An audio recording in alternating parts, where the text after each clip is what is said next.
ഇന്ന് ബിന്നിയും ഷാനവാസും കൂടിയിട്ട് ലൈവിൽ പൊരിഞ്ഞ അടിയായിരുന്നു. അതിൻ്റെ ഇടയിൽ ലക്ഷ്മിയും ഇടപെട്ടിട്ടുണ്ടായിരുന്നു. ലക്ഷ്മി പിന്നെ അങ്ങനെയാണല്ലോ, മറ്റുള്ളവരെ പ്രശ്നത്തിൽ പോയിട്ട് ഇടപെടാൻ നിൽക്കും. എന്നിട്ട് അത് തൻ്റെ പ്രശ്നം എന്ന രീതിയിൽ അവിടെ പോയിട്ട് ഒരു ഗെയിം കളിക്കാൻ നോക്കും. അതാണ് ലക്ഷ്മിയുടെ ക്യാരക്ടർ.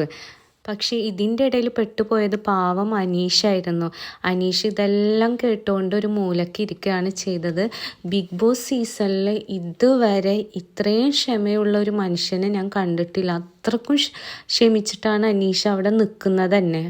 ബിന്നിയും ഷാനവാസും തമ്മിൽ പരസ്പരം വീട്ടുകാരെ വരെ ഈ പ്രശ്നത്തിലേക്ക് വലിച്ചിടുന്നതായിട്ടാണ് കണ്ടത്.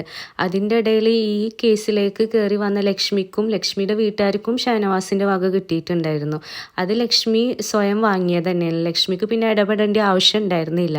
ലക്ഷ്മി പൊതുവെ അങ്ങനെയാണ്, ബാക്കിയുള്ളവരെ പ്രശ്നത്തിലൊക്കെ കയറിയിട്ട് സ്വന്തം അഭിപ്രായം പറയുന്ന ഒരു ക്യാരക്ടറാണ് ലക്ഷ്മിയുടെ. അതുകൊണ്ടാണ് ലക്ഷ്മിക്ക് ഇത് കിട്ടിയത് തന്നെ.